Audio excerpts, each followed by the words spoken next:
Hello students, welcome to YouTube channel Knowledge Extra. Today in this video we will discuss about the applications of Biot-Savart's law. The first application is magnetic field due to state conductor carrying current. जैसा कि figure में दिखाया गया है, एक straight conductor लिया हमने X Y, जिसमें करंट फ्लो कर रहा है from X to Y in upward direction, and consider a point P where magnetic field is to be calculated. Consider a small element dl and the current is flowing through that small element. Therefore it became a current carrying element IDL, where the perpendicular distance from point C to P is a. The angle between current element and position vector r is theta, and the length of that current element from O to C is L. The angle between that triangle COP is phi, and the angle phi 1 and phi 2 becomes with the two end of straight conductor.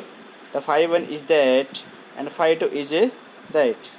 Now according to Biot-Savart's law, जैसा कि पीछे discuss किया था, बायट-सावर्ट law का जो derivation किया था, वहाँ से हमें रिजल्ट मिला था डी बी, जो कि स्मॉल मैग्नेटिक फील्ड है स्मॉल करंट कैरिंग एलिमेंट की वजह से, that is equal to mu not upon 4 pi into I D L sine theta upon R square. That is the first equation. Now in triangle O P C या P O C, the all three angles inside the triangle is equal to 180, that is theta, phi and the right angle triangle. यहाँ पर हो जाएगा theta plus phi plus 90 degree is equal to 180. सभी तीनों कोणों का जो योग होता है ट्रायंगल के अंदर वो 180 के बराबर होता है. दैट इज, अब यहाँ से theta plus phi is equal to क्या हो जाएगा, 180 में से 90 घटाया तो phi plus theta is equal to 90, and the final theta is equal to 90 minus phi. यहाँ जो थीटा है वो हम साइन थीटा में जब वैल्यू रखेंगे यहाँ पर साइन थीटा की, तो वो क्या हो जाएगा हमारे पास, वो हमारे पास हो जाएगा साइन थीटा, जो यहाँ पर दिखा रखा है टॉप में. साइन थीटा जो है यहाँ इसकी वैल्यू पुट करेंगे थीटा की, जो पीछे लिया था हमने, क्या आया था हमारे पास 90 minus phi. That means sine 90 minus phi becomes cos phi. Equation number 2. Now in this triangle we find cos phi, that is P C upon P O. In the figure you can see, and the P C is A and P O is equal to R. That means we calculate here r is equal to a upon cos phi, and from this triangle we can calculate also tan phi, that is equal to OC upon PC. OC is L and PC is equal to A. That means we calculate L is equal to A tan phi. That is equation 3 and 4.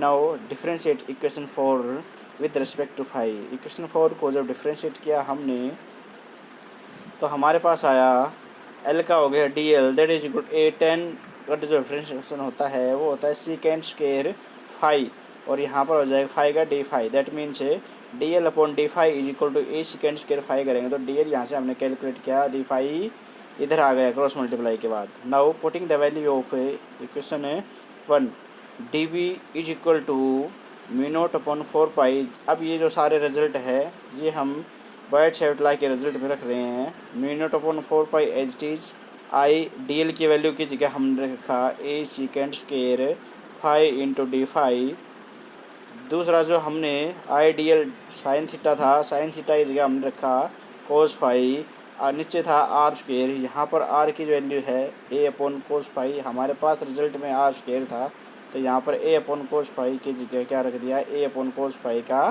Square, that is equal to mu not upon 4 pi, that becomes I a second square phi d phi into cos phi, और ये जो है ए square, नीचे जो ए कोस second square है ये बन गया ऊपर जाके second square. In this result you can see. Now the final result is d B is equal to mu not I upon 4 pi, and the remaining terms becomes cos phi d phi. Now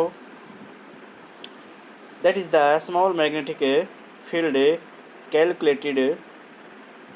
Now to calculate the total magnetic field at that point, we should integrate the above equation 5 with limits phi 1 to phi 2.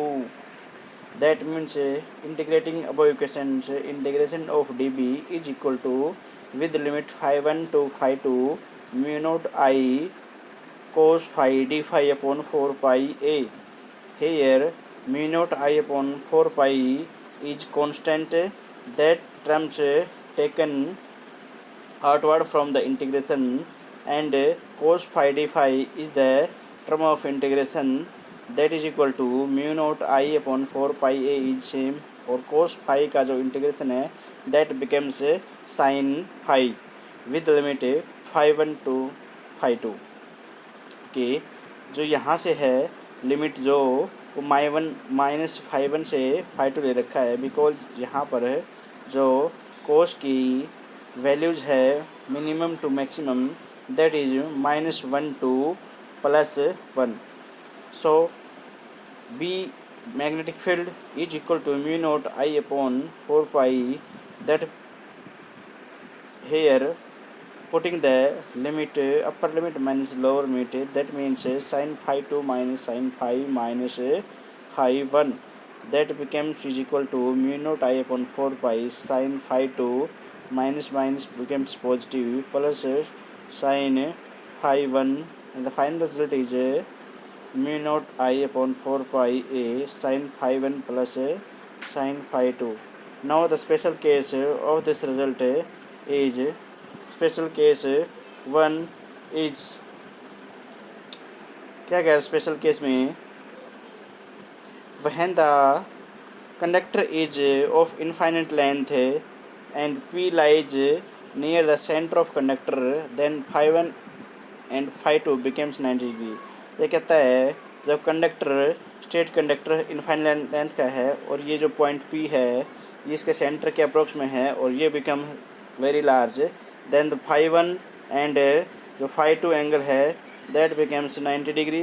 Therefore putting the value of both angles in this result B is equal to mu naught I upon 4 pi a sin 90 plus sin 90, that becomes 1 plus 1 2, and the result is B is equal to mu naught 2I upon 4 pi a. Here 2 से 4 cancel तो बच जाएगा mu naught I upon 2 pi a, mu naught I upon 2 pi a. This is the result of first case, and the second case is that the second case is when the conductor xy is of infinite length but point P lies near the end of y or x, then phi 2 becomes 0, phi 1 becomes 90 degree, or phi 2 becomes 90 degree, phi 1 becomes 0. Alternate अगर हम कोई point y या x के corner के ऊपर ले रहे हैं एक साइड, तो एक एंगल 90 डिग्री का रहेगा, दूसरा बन जाएगा 0. That means putting the value of both angles in this result है mu not I upon 4 pi A sine 90 degree plus sine 0, that means b is equal to mu not I upon 4 a. That the most important result of both applications also carries for 1 marks in multiple choice questions.